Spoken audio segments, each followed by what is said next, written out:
Good morning. Today we're talking about learning, but in the sense of what is really worth learning, right? There's so much information out there, and obviously you can pose a question, what is the point of learning? However, I will present a quote which kind of encapsulates why we do need to keep learning in order to continue being alive and to continue living. And the whole purpose of really going through life is to keep learning. But with that, it's like, what is the point of learning something versus another? What is the differentiating factor? What makes it worth learning and what's not worth learning? Because there's so much information out there. There's so many experts. There's so much variability in terms of what makes you, I would say, valued in one person's eyes versus another.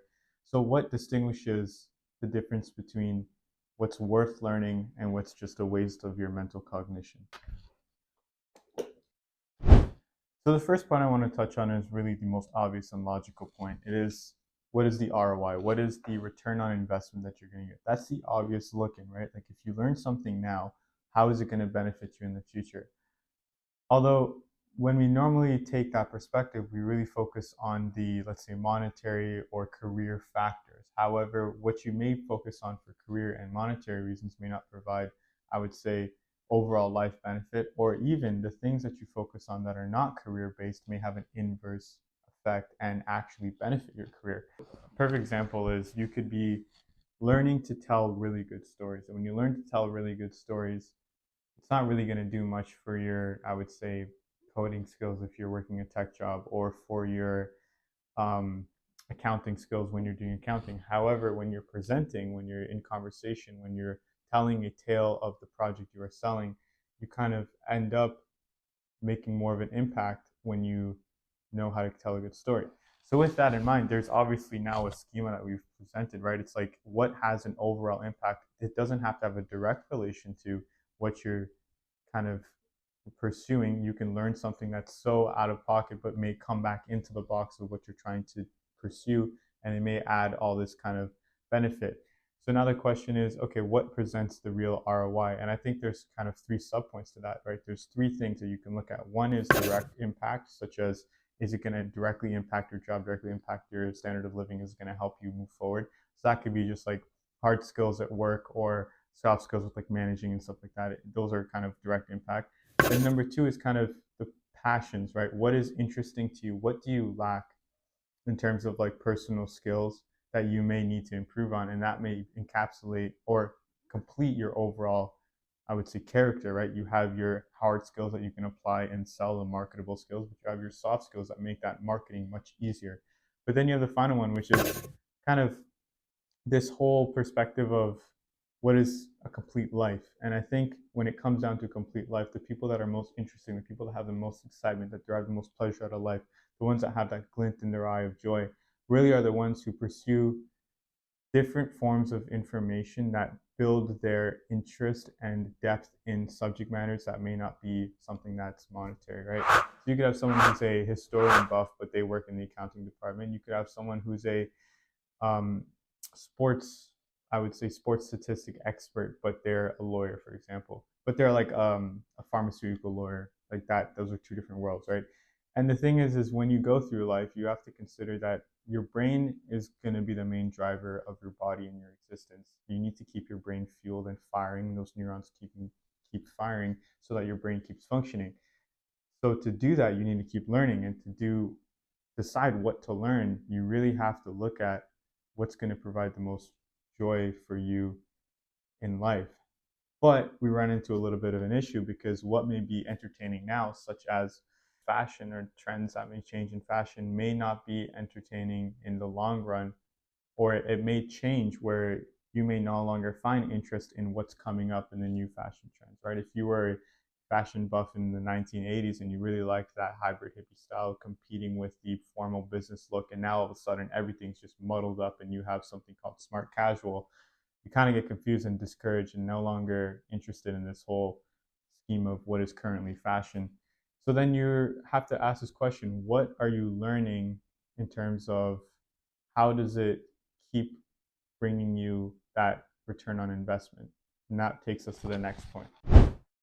Longevity. Now with longevity, it's more focused on the idea of how long can you keep learning the subject that you're learning. There are some things that you could learn about that are going to last like an hour, right? You could learn about the basics of, I don't know, like tying your shoe, for example, or just the world of sneakers. But beyond that, there's not much else you can go deeper into, right? You're not going to go deeper into, for example, the chemistry of candles, right? But you could learn about candles, the scents, the impacts of how different aromas affect your brain, affect your mood, and all that. But there's a limit to that, and I feel like there's certain benefits in learning different things like that. However, you can turn that into something that has a form of longevity by turning into categories, right? So if you focus on candles, you could focus on aromas, you could focus on scent, you could focus on the character that the actual candle from like the vase that it has brings into your home. Then you get into design, you get into decor, and you can expand that into a category of just design, decor,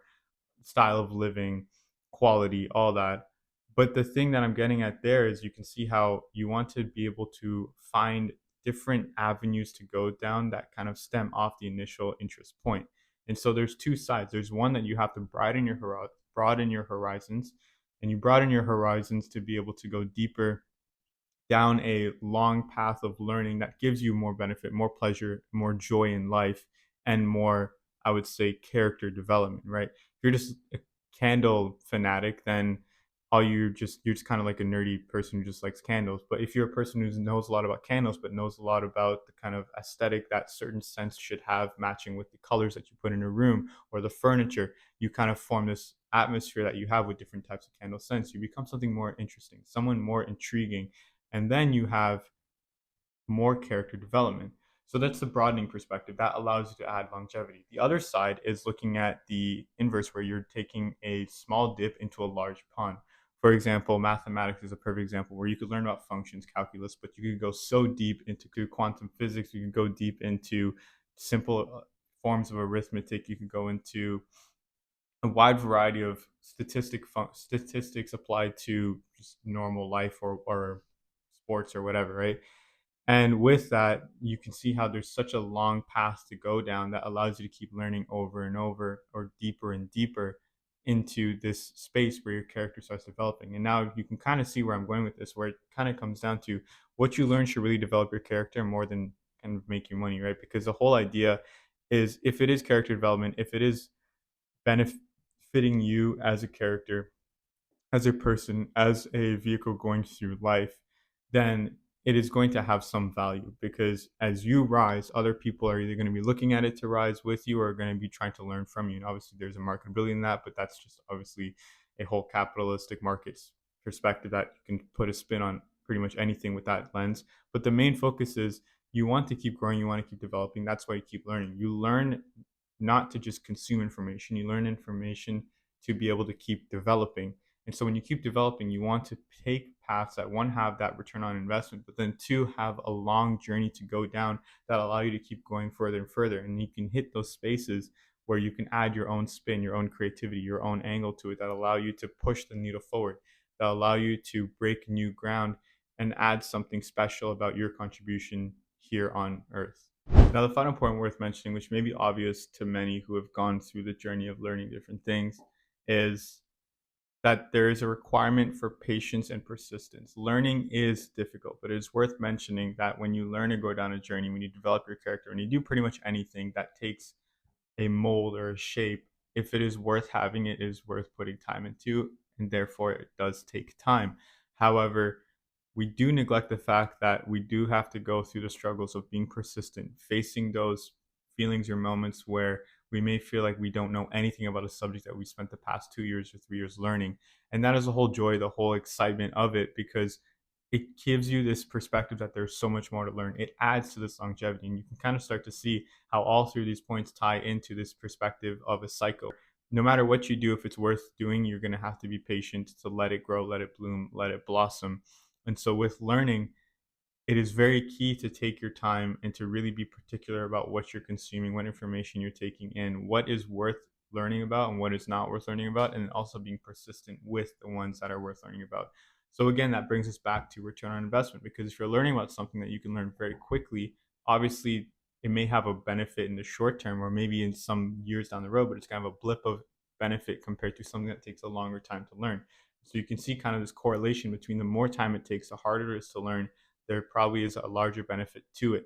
Yes, there are some niche topics that are just completely like inhumanely complicated and have zero impact on their overall lives for an average person. However, there's a reason why it exists, so there may be some validity to it, but there's also a whole other sphere of decision making where it's like, okay, is this worth putting my time and energy into for a foreseeable benefit?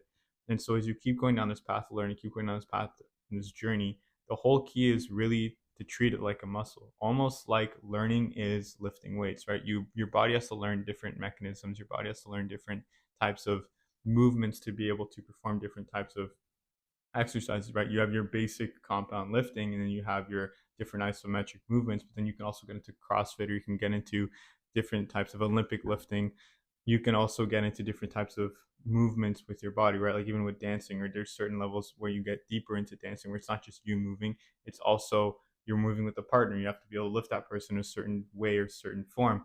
And now you kind of see how if your body has to learn that move, you have to learn how to move that way and build the strength towards it. There's a direct correlation between what your brain has to do. They have to build that muscle, build that strength to consume and understand the information. And the benefit about being persistent and being patient is you become smarter. You become more able to consume information, no matter what it is, using logic and reasoning. Because one thing that happens is you keep learning, as you keep developing in things that are worth spending time on, and you're persistent with it, it's almost like your brain forms a schema, and you can apply that schema to everything where you start logically deducing the map between what's true, what's not true, what can be applied, what can't be applied, and you form almost an analytical lens that you can use on any form of information that you want to learn. And then you become this kind of sponge that you can just consume information that is beneficial to you through this period of trials and tribulation. And this can be done at any age, at any point. You can learn this when you're very young, you can learn this when you're much older. But the whole point is you need to build or treat your brain like you're building a muscle by using patience and persistence.